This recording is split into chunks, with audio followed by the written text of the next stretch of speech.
সেদিন প্রতিদিনের মতোই পিয়ালং উপত্যকার জীবন শুরু হলো।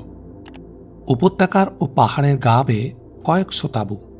উপত্যকার বড় তাঁবু থেকে আজানের ধ্বনি চারদিকে ছড়িয়ে পড়ার সঙ্গে সঙ্গে তাঁবুগুলো জেগে উঠল।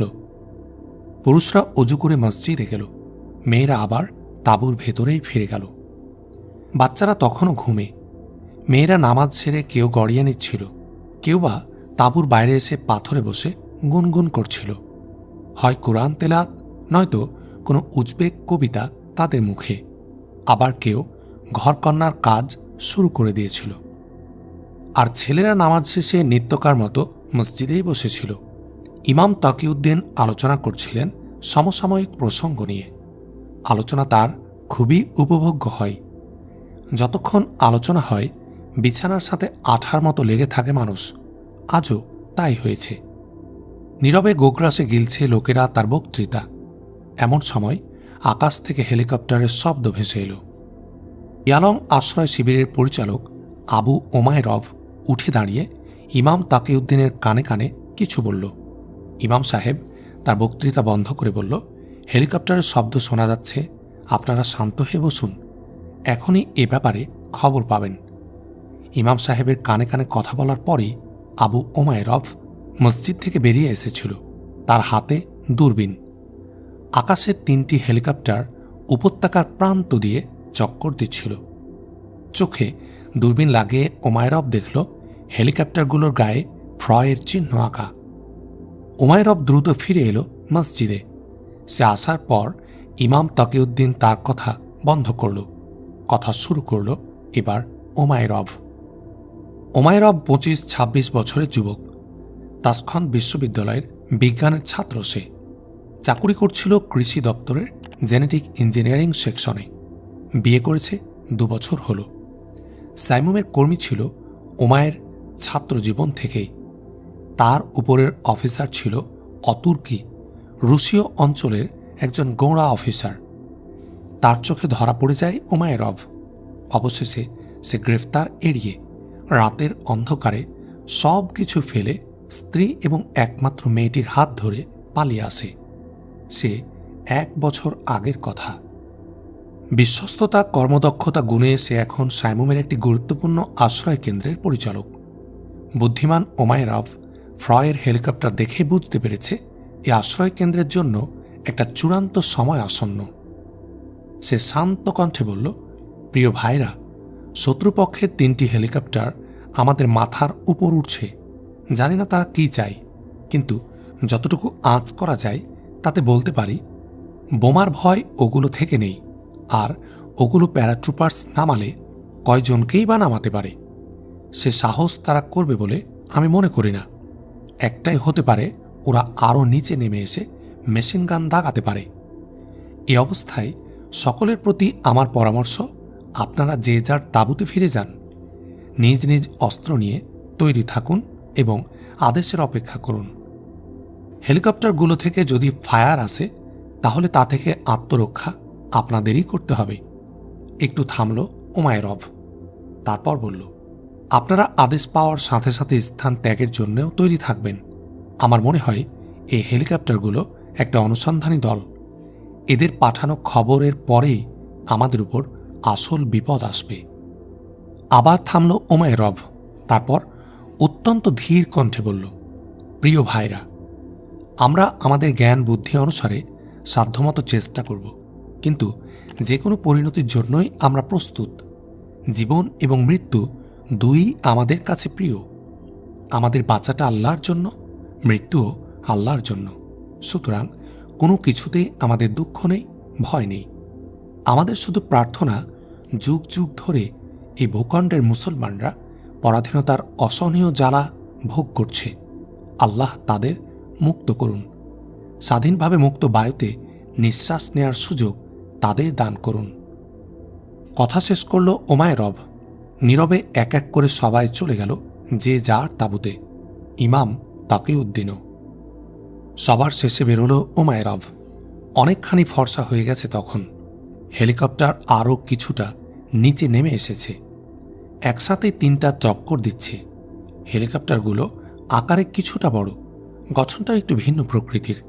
নিছক পর্যবেক্ষণের ছোট হেলিকপ্টার এগুলো নয়।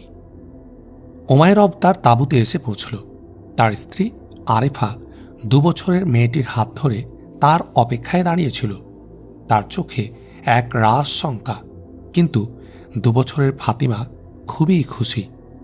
ওমাইরভ যেতেই মায়ের কাছ থেকে হাত ছাড়িয়ে দৌড়ে এসে ওমাইরভের হাত ধরে বলল, ওই দেখো আব্বা, কি নাম ওটার? ওমাইরভ ওকে কোলে নিয়ে চুমু খেয়ে বলল, ওটা হেলিকপ্টার। এটুকু কথায় ফাতিমার মন তৃপ্ত হয়নি। হইচই করে আরও কিছু বলছিল সে, কিন্তু ওমাইরভ সেদিকে কান দিতে পারল না।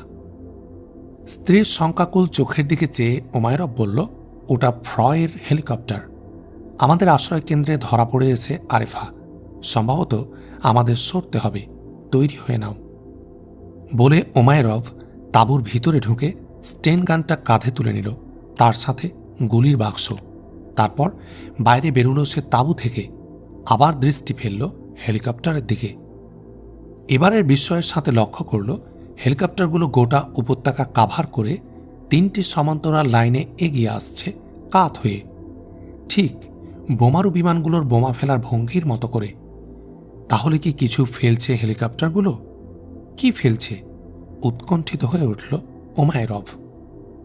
হেলিকপ্টারগুলো আসছে উত্তর দিক থেকে। বাতাসও উত্তরে। হঠাৎ বাতাসের সূক্ষ্ম এক অপরিচিত গন্ধ পেল সে। বিজ্ঞানের ছাত্র ওমাইরভ সঙ্গে সঙ্গে বুঝতে পারল অন্য কিছু নয়, গ্যাসের গন্ধ এটা। ওরা তাহলে গ্যাস বোমা ফেলছে। আটকে উঠল ওমাইরভ। দৌড়ে সে তাঁবুর ভিতরে ঢুকে গেল এবং ব্যাটারি চালিত সাইরেন বের করে এনে চেপে ধরল তার সুইচ। তীব্র কণ্ঠে বেজে চলল সাইরেন। হইচই পড়ে গেল আশেপাশের তাঁবুগুলোতে। এ সংকেতের অর্থ সকলেই বুঝে। এ সংকেতের নির্দেশ ছুটে সরে যেতে হবে অন্য কোথাও। হেলিকপ্টারগুলো অর্ধেকটা উপত্যকা পেরিয়ে এসেছে।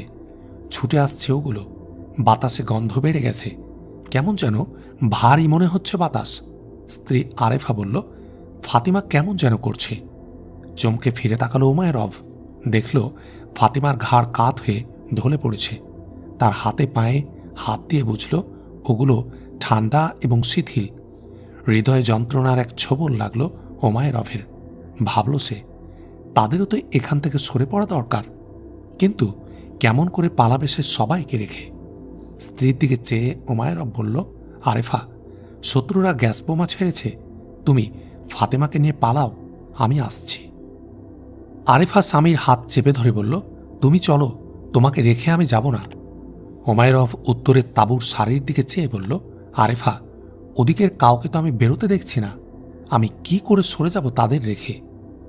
হেলিকপ্টার আরও সামনে চলে এসেছে। আরেফা চিৎকার করে উঠল, আমার ফাতিমার কি হলো? দেখো কি হলো। আরেফার কোলে ঢলে পড়েছে 2 বছরের ফাতিমা। গোটা দেহ তার নীল, জ্ঞান হারিয়েছে সে। ফাতিমার মুখের দিকে তাকিয়ে একবার চেয়ে ফিরে তাকালো ওমাইরভ উত্তর দিকে।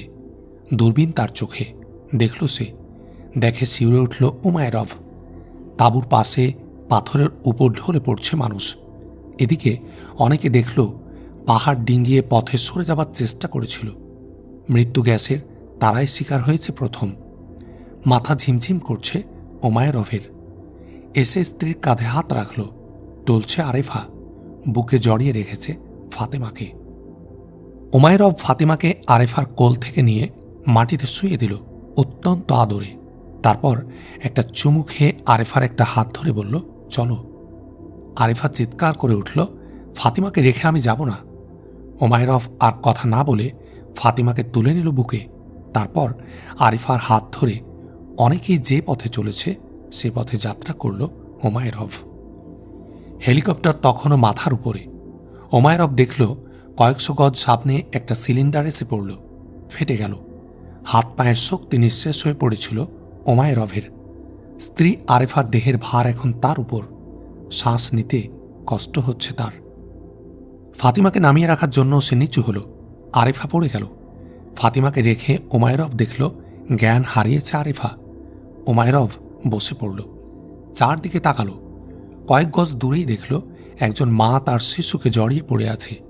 দুজনেই নিস্তব্ধ। ওমাইরভ তায়াম্মুম করল। তখনও জ্ঞান আছে তার। দুটি হাত উপরে তুলল, বলল, হে আল্লাহ, আমাদের জীবনকে কবুল করো।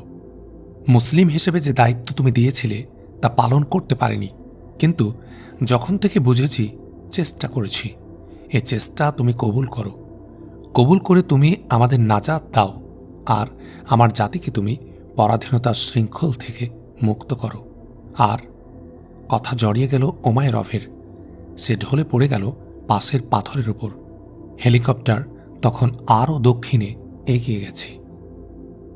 সামনে পাহাড়। পাহাড়ের পরের উপত্যকা পেরোলেই পিয়ালং উপত্যকা। আহমাদ মুসা খুশি হল। ফ্রয়ের দলটা পিয়ালংয়ে পৌঁছার আগে তারা এখানে পৌঁছে গেছে। ওদেরকে অনেকটা ঘোরা পথে পিয়ালংয়ে আসতে হবে। আহমাদ মুসা ভেবে পেল না এখানে আসার এই দুঃসাহস তারা কেমন করে দেখাতে পারছে। ওদের দলটা তাহলে কত বড়? যত বড়ই হোক, শহরের বাইরে এলে ওরা অসহায় হয়ে যাবে, এ কথা তারা তো ভালো করেই বুঝে। সংকীর্ণ এক গিরিপথ দিয়ে সামনের পাহাড়টা অতিক্রম করল আহমাদ মুসার দল। পরের উপত্যকা মাইল খানেকের মতো প্রস্থের দিকে। উপত্যকা পার হয়ে কয়েক মিনিটের মধ্যে তারা পিয়ালং উপত্যকার উত্তর দিকের পাহাড়ের পাদদেশে উপস্থিত হল। পাহাড়টা বেশ উঁচু এবং দুর্গম। বাঁদিকের কিছুটা পথ এগোলে একটা গিরিপথ পাওয়া যায়। ঘোড়ার লাগাম টেনে ঘোড়া ঘুরিয়ে নিল আহমাদ মুসা। চলল সেই গিরিপথের দিকে। উত্তরের গিরিপথ দিয়ে পিয়ালং উপত্যকায় প্রবেশ করছে আহমাদ মুসা। বাতাস উত্তর দিক থেকে বইছে। সে গিরিপথে তখন প্রবল বাতাস। পাহাড়ের দেওয়ালে এই করিডোর খুঁজে পেয়ে বাতাস যেন মহা খুশি। পথ শান্ত, আহমাদ মুসাদের শরীরেও বাতাসে শান্তির পরশ বুলিয়ে দিচ্ছে। গিরিপথের মাঝামাঝি তখন তারা। খুব সূক্ষ্ম একটা পরিচিত গন্ধ পেল আহমাদ মুসা। সঙ্গে সঙ্গে দাঁড়িয়ে পড়ল সে। তার সাথে দাঁড়িয়ে পড়ল গোটা কাফেলা। হাসান তারিক পেছন থেকে আহমাদ মুসার পাশে এসে দাঁড়াল। একটা গন্ধ পাচ্ছ তারিক? বলল আহমাদ মুসা। ভ্রু কুঞ্চিত হল হাসান তারিকের। অনুভব করার চেষ্টা করল সে। বলল, হাঁ, খুব সূক্ষ্ম একটা গন্ধ বাতাসে মিশে আছে। মাথা নিচু করে ভাবছিল আহমাদ মুসা। হঠাৎ তার নজর পড়ল ছোট্ট দুই পথের মাঝখান দিয়ে বেড়ে ওঠা ঘাসের উপর। ঘাসটির চিকন লম্বা দুই পাতা এবং ডগা নেতিয়ে পড়েছে পাথরের উপর। ঘোড়া থেকে নেমে বসে পড়ল আহমাদ মুসা। ভালো করে দেখল ঘাসটাকে। না, সূর্যের তাপে পাহাড়ি ঘাস এমন কোনোদিনই হয় না। আশেপাশে তাকিয়ে দেখল একই অবস্থা, অথচ একটু বড় গাছগুলির কিছুই হয়নি। এক জায়গায় আহমাদ মুসা দেখল একদল পাহাড়ি পিঁপড়া সার বাঁধা অবস্থাতেই মরে পড়ে আছে। যে শস্যকণা তারা বহন করছিল তা পাশেই পড়ে আছে। এ সংঘবদ্ধ মৃত্যুর কোনো কারণই খুঁজে পেল না আহমাদ মুসা। আহমাদ মুসা উঠে দাঁড়াল। তার কপাল কুঞ্চিত। হিসেব মিলাতে পারছে না সে। ঘাসের মৃত্যুর সাথে পিঁপড়াদের মৃত্যুর কোনো সম্পর্ক আছে? আর এদের সকলের সাথে কি এই গন্ধের কোনো সম্পর্ক আছে? উত্তরে বাতাস তেমনি তীব্রভাবেই বইছিল সেই গিরিপথ দিয়ে। সবাই তাকিয়েছিল আহমাদ মুসার চিন্তিত মুখের দিকে। সকলেই উৎকণ্ঠিত। তারা জানে আহমাদ মুসা অপ্রয়োজনীয় বিষয় নিয়ে মাথা ঘামায় না। আহমাদ মুসা সবার দিকে তাকিয়ে বলল, আমার কাছে কোনো যুক্তি নেই, কিন্তু আমার মন বলছে আমাদের আর সামনে এগোনো উচিত নয়। তারপর তারিকের দিকে মুখ ঘুরিয়ে বলল, তুমি কাফেলা নিয়ে গিরিপথের মুখে ফিরে যাও, আর আমি পাহাড়ে উঠব, চারদিকটা একটু দেখে আসি। বলে ঘোড়ার লাগামটা হাসান তারিকের হাতে দিয়ে দূরবীনটা নিয়ে ঢাল বেয়ে পাহাড়ের উঁচু চূড়ার দিকে উঠতে শুরু করল আহমাদ মুসা। পাহাড়ের চূড়ায় উঠে এলো সে। চূড়ায় বসে একটু জিরিয়ে নিল। কেমন অপরিচিত এক আশঙ্কা শরীরটাকে মনে হচ্ছে আরও ক্লান্ত করে তুলেছে তার। আহমাদ মুসা বসে আছে দক্ষিণমুখী হয়ে। সামনেই আরও দুটো চূড়া।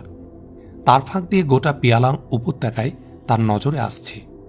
তাঁবুগুলোর সারি স্পষ্ট নজরে পড়ছে। আহমাদ মুসা দূরবীন তুলে নিল হাতে। চোখে দূরবীন লাগিয়ে তাকালো পিয়ালং উপত্যকার দিকে। দূরবীনের প্রথম দৃষ্টিটাই গিয়ে পড়ল একটা তাঁবুর পাশে। দূরবীন ধরা হাতটা যেন কেঁপে উঠল আহমাদ মুসার।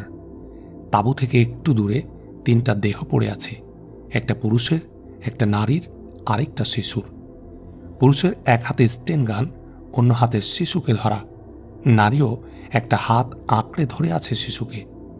নিশ্চল নিস্পন্দ ওদের দেহ, ওরা কেউ বেঁচে নেই। প্রবলভাবে কেঁপে উঠল আহমাদ মুসার হৃদয়টা। মনের কোণে অপরিচিত আশঙ্কা যাকে দমিয়ে রাখতে চেষ্টা করছে, মুখ বেদান করে উঠল হৃদয়ের সিংহ দরজায়। আহমাদ মুসার দূরবীনের চোখটা একবার ঘুরে গেল গোটা উপত্যকা। একই দৃশ্য, নীরব নিথরভাবে পড়ে আছে মানব দেহগুলো, যেন কোনো জাদু বলে অঘরে ঘুমাচ্ছে পুরুষ নারী প্রত্যেকেই। আহমাদ মুসার দূরবীনের অস্থির দুটি চোখ যেন পাগল হয়ে চষে ফিরছে গোটা উপত্যকায় একটা সচল দেহের সন্ধানে। না, নেই জীবনের স্পন্দন, নেই কোথাও। চোখ থেকে দূরবীন নামালো আহমাদ মুসা। বেদনায় বিবর্ণ হয়ে গেছে তার মুখ। দুচোখ থেকে তার দুফোঁটা অশ্রু কিছুটা নেমে শুকিয়ে আছে। গোটা দেহে অপরিসীম একটা ক্লান্তি। নেমে আসার জন্য ঘুরে দাঁড়ালো আহমাদ মুসা। নামতে গিয়ে আরেকবার দূরবীনটা চোখে লাগালো সে। দূরবীনের চোখটা পিয়ালং উপত্যকার চারদিকটা আবার ঘুরতে শুরু করল। এক জায়গায় এসে হঠাৎ আটকে গেল দূরবীনের চোখ। জায়গাটা পিয়ালংয়ের উপত্যকার পশ্চিমের একটি পাহাড়। পাহাড়টির গিরিপথ ধরে এগিয়ে আসছে একদল মানুষ। দূরবীনের চোখ ওখানে আটকেই থাকল। 25 লোক হবে ওরা। পিঠে ঝুলানো স্টেন গান, কোমরে পিস্তল, প্রত্যেকেই সাদামুখ রুশ। আহমাদ মুসা নিশ্চিত হল ফ্রয়ের সেই দলটায় আসছে। আহমাদ মুসা পাহাড় থেকে নামতে শুরু করল। নামতে নামতে ভাবল, কেন আসছে ওরা? সবাইকে হত্যা করার পর আবার প্রয়োজন কি? হঠাৎ তার মনে পড়ল ওদের ডকুমেন্ট চাই, সাইমনের পরিচয় ও অবস্থান সংক্রান্ত ডকুমেন্ট। সবাই নিহত হওয়ার পর এখানে তো ফ্রি পড়ে আছে ওগুলো। সেসব উদ্ধারের জন্যই ওরা আসছে। তাছাড়া এখানে সাইমনের অস্ত্রশস্ত্র, অর্থ সম্পদও কম নেই। হাসল আহমাদ মুসা। ওদের লোভ কম নয়, সেই সাথে দৃঢ় এক শপথে তার চোয়াল দুটি শক্ত হয়ে উঠল। নিচে নেমে এলো আহমাদ মুসা। সবাই উৎকণ্ঠিতভাবে অপেক্ষা করছিল আহমাদ মুসার। আহমাদ মুসার দিকে তাকিয়ে তাদের উদ্বেগটা আরও বেড়ে গেল। কিন্তু কেউ কথা বলছে না। সবার চোখে একরাশ প্রশ্ন।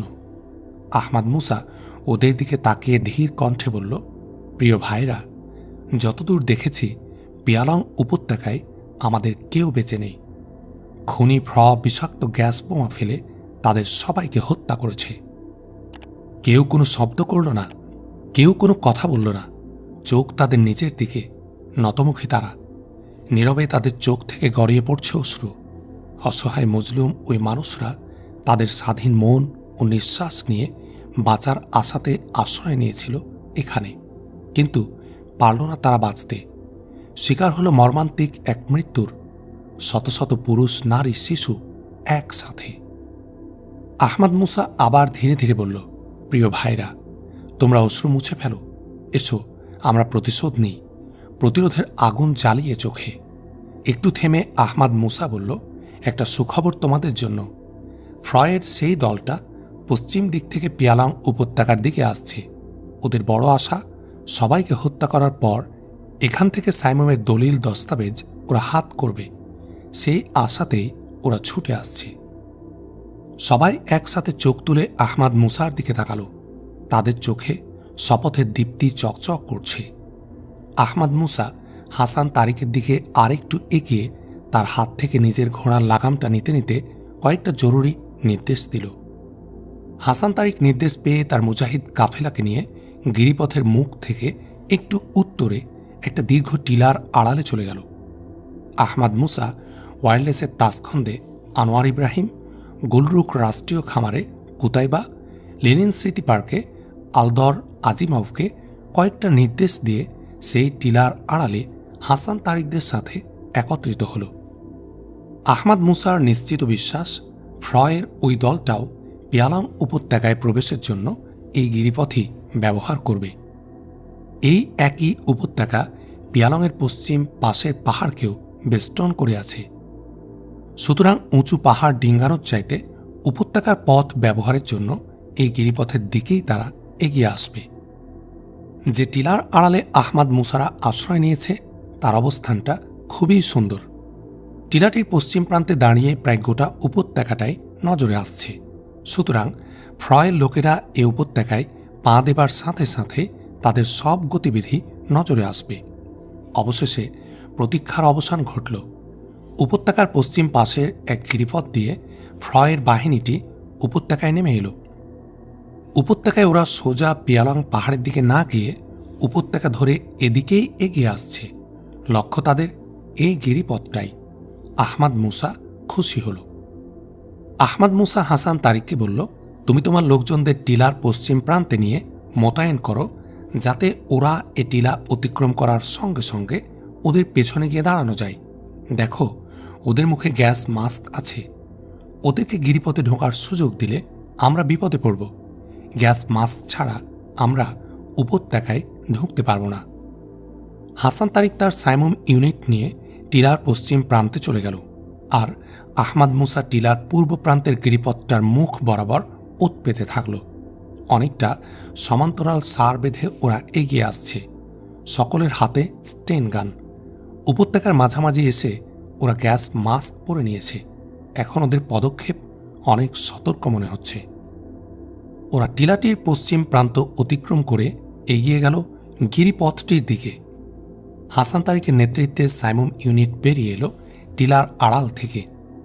দ্রুত চন্দ্রাকার লাইনে আড়াআড়িভাবে টিলা থেকে পাহাড় পর্যন্ত গোটা জায়গায় তারা ছড়িয়ে পড়ল, তাদের হাতে উদ্যত স্টেন গান। হঠাৎ ফ্রয়ের একজন, সম্ভবত জুতা ঠিক করতে গিয়ে নিচু হয়েছিল। তার চোখে ধরা পড়ে গেল সাইমুমের লোকেরা। ভূত দেখার মতো চমকে উঠে দাঁড়ালো সে। পাথরের মূর্তির মতো সে দাঁড়িয়ে থাকল। কিছু করতে, কিছু বলতেও যেন সে ভুলে গেল। বোধহয় তার কি হলো তা দেখার জন্যই আরেকজন পিছন ফিরে তাকালো। সে পিছনে তাকিয়ে সবটা ব্যাপার বুঝতে পারল। তার চমকে ওঠা ভাব দূর হবার আগে স্টেন গানটা সোজা করতে করতে হাঁটু গেড়ে বসে পড়ল সে। স্টেন গানের ট্রিগারে হাত রেখে এগিয়ে আসছিল হাসান তারিক। তাকে বসতে দেখে হাসান তারিক চেপে ধরল স্টেন গানের ট্রিগার। এক পশলা গুলি ছুটে গেল, ছেঁকে ধরল সেখানে দাঁড়ানো এবং বসা সেই লোক দুটিকে। বসা লোকটিও ট্রিগার চেপেছিল শেষ মুহূর্তে, কিন্তু গুলিবিদ্ধ তার দেহ স্টেন গান ধরে রাখতে পারল না। লক্ষ্যভ্রষ্ট হল গুলি। দুজনে হুমড়ি খেয়ে পড়ল মাটিতে। হাসান তারিকের সাথে সাথে অন্য 19টি স্টেন গানও একই সাথে গর্জন করে উঠল। আগুনের এক দেয়াল এগিয়ে গেল ফ্রয়ের বাহিনীর দিকে। ওরা ফিরে দাঁড়ানোর সময় পেল না। সার বেঁধে চলছিল, সার বেঁধে ওরা ঢলে পড়ল মাটিতে। 19টি স্টেন গান অবিরাম গুলিবৃষ্টি করছিল। সুতরাং সামনে আরও যারা ছিল পাকা ফলের মতো খসে পড়তে লাগলো মাটিতে। কয়েকজন মাথা নিচু করে সামনে দৌড় দিয়েছিল। উদ্দেশ্য গিরিপথে ঢুকে পড়া, পাহাড়ের আড়াল নেয়া। কিন্তু কাছেই উৎপেতে থাকা আহমাদ মুসার মুখে পড়ল ওরা। আহমাদ মুসার স্টেন গানের শিকার হয়ে ওরা গিরিপথের সামনেই মুখ থুবড়ে পড়ে গেল। মাত্র 1 মিনিট, এর মধ্যেই সব শেষ হয়ে গেল। ফ্রয়ের 25 সদস্যের সবাই মারা গেল। আহমাদ মুসা বেরিয়ে এলো টিলার আড়াল থেকে, তাকালো 25টি লাশের দিকে। রক্তে ভাসছে ওরা। হাসান তারিক গিয়ে আহমাদ মুসার পাশে দাঁড়ালো। আহমাদ মুসা তাকিয়েছিল ওই লাশগুলোর দিকে। অনেকটা শকত কণ্ঠে সে বলল, কার পাপে এরা এমনভাবে মরছে? কারা দায়ী এর জন্যে? হাসান তারিক বলল, আল্লাহর সৃষ্ট স্বাধীন মানুষকে দাস বানাবার কমিউনিস্ট ক্ষুধাই এর জন্য দায়ী। এই ক্ষুধা কত বড় হাসান তারিক! শুরুতেই 50 লাখ কৃষক ওদের পেটে গেছে। আরও 1 কোটি অসহায় মানুষকে ওরা সাইবেরিয়ার সাদা বরফের নিচে ফ্রিজ করে রেখেছে। তারপরও লাখ লাখ মানুষকে ওরা গুম করেছে। কত বড় ক্ষুধা ওদের! মধ্য এশিয়ার কজন মানুষকে এভাবে গিলে না খেলে ওদের চলতো না? কবে নিবৃত হবে তাদের ক্ষুধা? এই ক্ষুধা তাদের এক উন্মত্ত ব্যাধি। মৃত্যু ছাড়া কমিউনিজমের এ ব্যাধি যাবে না। আহমাদ মুসা হাসল, বলল, কমিউনিজম বেঁচে নেই হাসান তারিক। বাস্তবতার হাতুড় ঘাতে কার্ল মার্কসের কমিউনিজমের স্বপ্ন ফানুস বহু আগেই নিঃশেষ হয়ে গেছে। বেঁচে আছে তাদের প্রেতাত্মা। নাম তার কমিউনিজম। এর মৃত্যু কত দূরে সেটাই এখন প্রশ্ন। ভাববেন না মুসা ভাই, পিয়ালং এর ঘটনা তাদের শেষ দশারই সংকেত দিচ্ছে। পিয়ালংয়ের নাম উচ্চারিত হতে মুখের ভাবটা বদলে গেল আহমাদ মুসার। আর কোনো কথা সে বলল না, একটুক্ষণ চুপ থাকল। তারপর বলল, তোমরা সবাই গ্যাস মাস্কগুলো খুলে নিয়ে পরে নাও, এখন আমরা পিয়ালং উপত্যকায় ঢুকব। আহমাদ মুসা সহ 21 জন সকলে গ্যাস মাস্ক পরে নিল। গ্যাস মাস্ক সংগ্রহ করতে গিয়ে একটা ভিডিও ক্যামেরা পাওয়া গেল। পেয়ে খুশি হল আহমাদ মুসা। বিষাক্ত গ্যাস প্রয়োগে এই গণহত্যার একটা দলিল রাখা যাবে। প্রস্তুতি শেষ করে তারা ওই গিরিপথ ধরে পিয়ালং উপত্যকায় প্রবেশ করল। নিঝুম নিস্তব্ধ এক উপত্যকা, কোনো প্রাণের চিহ্ন সেখানে নেই। উপত্যকার আকাশে কোনো পাখি পর্যন্ত উঠছে না। পিয়ালং এখন এক মৃত্যু উপত্যকা। এই মৃত্যুপুরীতে আহমাদ মুসা এবং তার সাইমুম সাথীরা প্রতিটি তাঁবু, প্রতিটি লাশের কাছে গেল।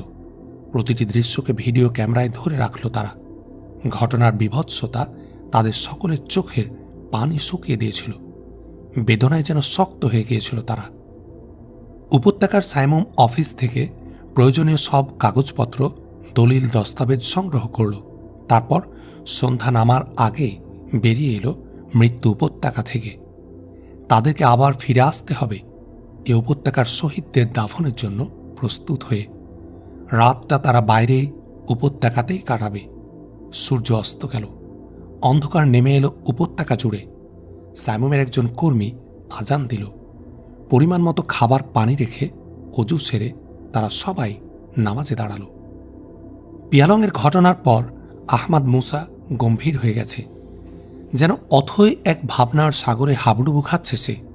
আজ সাইমুমের জরুরি পরামর্শ সভাতেও তার মুখে চোখে সেই গাম্ভীর্য। আজকের আলোচনার বিষয়বস্তু পিয়ালংয়ের ঘটনা এবং ভবিষ্যতের চিন্তা। আহমাদ মুসা গম্ভীরভাবে এ বিষয়ের উপর সকলের মত শুনছিল। আজকের জরুরি সভায় সবাই হাজির না থাকলেও পরামর্শ সভায় নেতৃস্থানীয় সবাই হাজির আছে। সবাই একে একে তাদের মত প্রকাশ করল। মতামত তাদের প্রায় একই রকম। এমন ত্যাগ ও কোরবানির জন্য তাদের আরও প্রস্তুত থাকতে হবে। খুনি ফ্র এর শক্তির এখন শেষ প্রদর্শনী চলছে।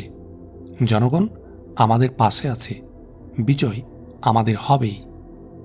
সবার কথা বলা শেষ হলে আহমাদ মুসা একটু নড়ে বসল। ধীর কণ্ঠে বলল, পিয়ালংয়ের ঘটনা আমাদের জন্য, আমি মনে করি, একটা বড় শিক্ষা নিয়ে এসেছে। আরও ত্যাগ ও কুরবানির জন্য আমাদেরকে প্রস্তুত থাকতে হবে। আপনাদের এ কথার সাথে আমি একমত, তবে তা এমন বেঘরে আর নয়। ফ্রয়ের রাষ্ট্রশক্তি আছে, তার সাথে লড়াইয়ে নামতে আমরা চাই না। কমিউনিস্ট কবলিত আমাদের জনগণকে সচেতন করা, সুসংগঠিত করাই আমাদের কাজ। এই কাজে যে কোনো আক্রমণের মুখে আমরা আত্মরক্ষা করব এবং তা করব জনগণের একজন হয়ে। জনতার সারি থেকে বিচ্ছিন্ন হয়ে স্বতন্ত্র সত্তা সৃষ্টি করে আলাদা কোনো টার্গেটের শিকার আমরা হব না, যেমনটা পিয়ালংয়ে হল। হিসার দুর্গের ঘটনা ঠিক আছে, গুলরোক রাষ্ট্রীয় খামারের ঘটনা ঠিক আছে, আরিসের ঘটনা ঠিক আছে, কিন্তু পিয়ালং আর নয়। থামল আহমাদ মুসা। আহমাদ মুসা থামতে কুতাইবা বলে উঠল, আপনার কথা বুঝেছি, তবু আরেকটু খুলে বলুন। আমি বলতে চাচ্ছি, বলল আহমাদ মুসা, পিয়ালংয়ের মতো কোনো আশ্রয় কেন্দ্র আর আমরা গড়ব না। আমাদের লোকদের কোনো বসতিও আমরা কোথাও সৃষ্টি করব না। আমরা জনগণের মধ্যে কাজ করব, তাদেরই মধ্যে থাকব। আমাদের ঘাঁটিগুলো, প্রশ্ন তুলল আলদর আজিমভ। আমাদের ঘাঁটিগুলো পিয়ালং নয়, আমাদের কোনো বসতিও নয়। ওগুলো স্থানান্তরযোগ্য এবং ওগুলো পরিত্যাগ করেও চলে আসতে পারি। অনেকটা হাসি মুখেই বলল আহমাদ মুসা। সকলের মুখ উজ্জ্বল হয়ে উঠল। বলল, আপনার চিন্তা সঠিক, একমত আমরা আপনার সাথে। তাহলে আমাদের 3 নম্বর ঘাঁটি পিনান্দজে আরিসের যে 500 লোকের বসতি করলাম তা ভেঙে দিতে হয়, বলল আহমাদ মুসা। ঠিক আছে, ভেঙে দেব আমরা, বলল হাসান তারিক। ওদের কি করা যায় তাহলে, প্রশ্ন আহমাদ মুসার। সবাই নীরব, কেউ কোনো উত্তর দিল না। মনে হয় সবারই এই একই প্রশ্ন। আহমদ মুসাই আবার কথা বলল সে, তাজিক সীমান্ত সংলগ্ন আফগান এলাকায় ওদের পাঠিয়ে দেওয়া হোক। সেখানে আমাদের আফগান ভাইদের তত্ত্বাবধানে ওরা ভালো থাকবে। যখনই প্রয়োজন হবে ওদের নিয়ে আসতে পারব। সবাই প্রায় একসাথে বলে উঠল, ভালো প্রস্তাব, আপনি এই ব্যবস্থাই করুন। আহমদ মুসার চোখে মুখে একটা স্বস্তির চিহ্ন ফুটে উঠল। দুশ্চিন্তার একটা কালো ছায়া যেন সরে গেল তার মুখ থেকে। তার ঠোঁটে ফুটে উঠল হাসির রেখা। উজবেকিস্তানের সারাকায়া গ্রাম পশ্চিম উজবেকিস্তানের সবচেয়ে বড় এবং সবচেয়ে সমৃদ্ধ কলখজ বা যৌথ খামারের কেন্দ্র এটা। গ্রামের প্রবেশমুখে বড় রাস্তাটির পশ্চিম পাশ ঘেঁষে কমিউনিস্ট যুব সংগঠন কমসমল এর আঞ্চলিক অফিস। তখন সময় দুপুর পেরিয়ে গেছে। কমসমল অফিসের দরজা ভেতর থেকে বন্ধ, জানালাগুলো খোলা।